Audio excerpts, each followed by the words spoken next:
Magandang araw, ako po si Mark Lester Hilan. At ito po ang aking daily devotion ngayong taon. Sino ang may authority sa buhay mo? Absolute authority. Tinalakay po ni Pastor Russell sa 65 daily devotion. Bible verse po nga galing sa Genesis chapter 1 verse 8. Sabi mo dito, in the beginning, God created the heavens and earth. Sabi ko dito ang simula ay noong unang araw ng pag-create ng Diyos sa mundo isa. Ginawa niya heavens and earth, yung langit at ang mundo. Unang katuruan ng araw ay all people have different authorities in life. Lahat tayo is may kanya-kanyang authorities sa buhay. Pero lagi natin isipin na final authority or absolute authority natin sa buhay is si God. Hindi yung asawa natin, hindi yung boss natin, hindi yung mga anak natin, or kahit na sino pa. Dahil ang Diyos ang pinaka-final authority natin sa Panginoon. Kaya isipin natin na kahit boss pa natin yan ay hindi yan mas mataas sa Panginoon. At lagi natin isipin na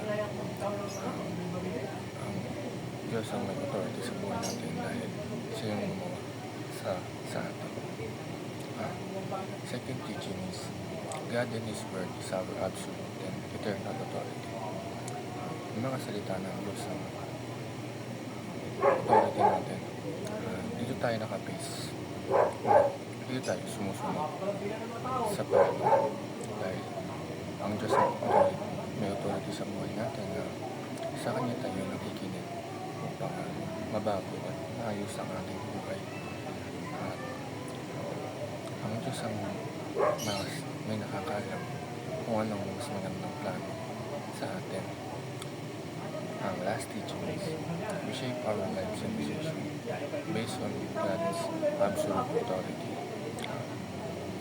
Tayong mga Kristiyano sa hayaan natin na i-base natin yung decision natin sa mga words ni God sa Bible. Hayaan natin na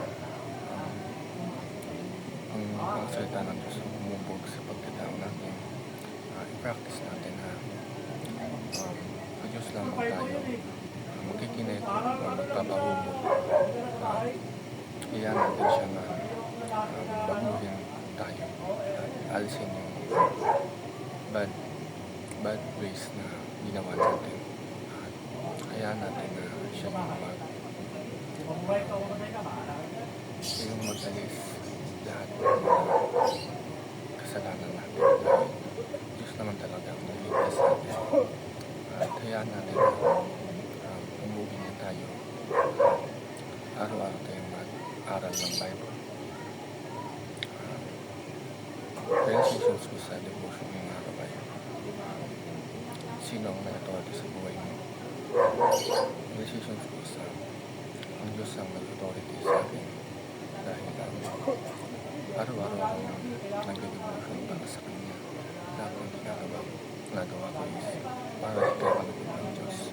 Kaya para sa akin may absolute authority sa buhay ko isang Panginoon lamang. Hindi ang aking boss, hindi ang aking magulang o mga kapatid. Ang lamang po.